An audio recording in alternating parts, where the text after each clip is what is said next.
I would say the most important philosophers are those who are both original and brilliant. Original because they bring up new stuff, but brilliant because they also bring stuff that actually makes sense, stuff that could correspond to reality, and stuff that we may have a good epistemic justification to accept. There are some thinkers who they're not really original, but they are pretty smart, right?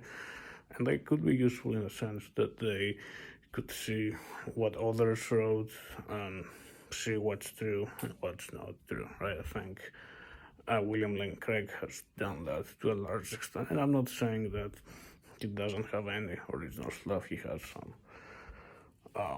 but a lot of the value that he brings is that he went through all kinds of different views that Christians have, and he picked the ones that seem to make sense. I would put, I'm not necessarily talking about Craig now, but I would put philosophers like that below the ones who are both very original and brilliant. Of course, there could be some who are original, but who they're kind of dumb, right? So they come up with new stuff, but they come up with stuff that doesn't make much sense, stuff that's kind of dumb, kind of bullshit, right? This might be less important than the non-original brilliant ones, because even though it's new stuff, it's stuff that doesn't necessarily make too much sense, but ultimately the ones who seem to be the most important are the ones who are both original and brilliant. There might be some who look at what already exists and they kind of put it together, which kind of creates new stuff in a sense, even though it's not really original per se, it's a little bit different. These could be useful. Of course, they're not on the same category as the first ones, right? And of course, there could be philosophers that have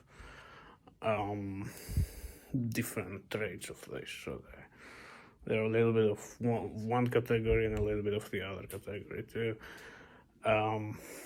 But ultimately, yeah, the most important ones seem to be the ones who are both original and brilliant, because if they're not original, you don't really get new stuff. If they're not brilliant, you don't really get serious, high quality stuff. So ultimately, they should be both, and maybe they should also be creative and so on, right?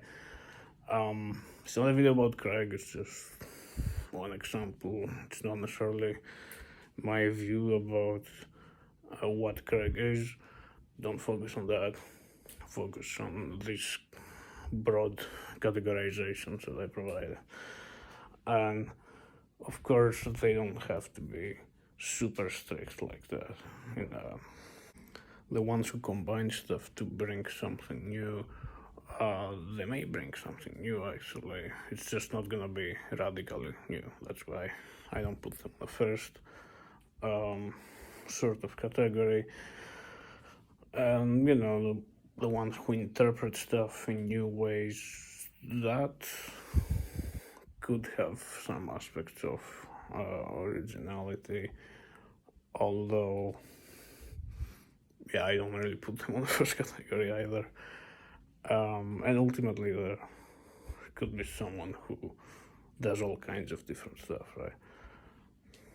Also, how original something is kind of depends on the circumstances of where they live. So there's all kinds of stuff that's already written now, for example.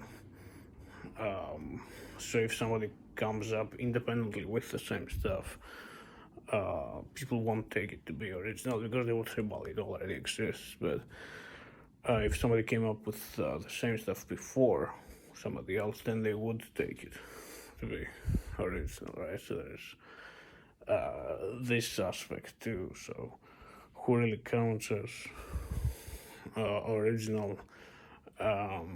at least the way they're viewed by others. It does depend on social stuff like that, so that could be a little bit unfair, I guess. But even though all kinds of stuff could already exist, there could still be room for originality.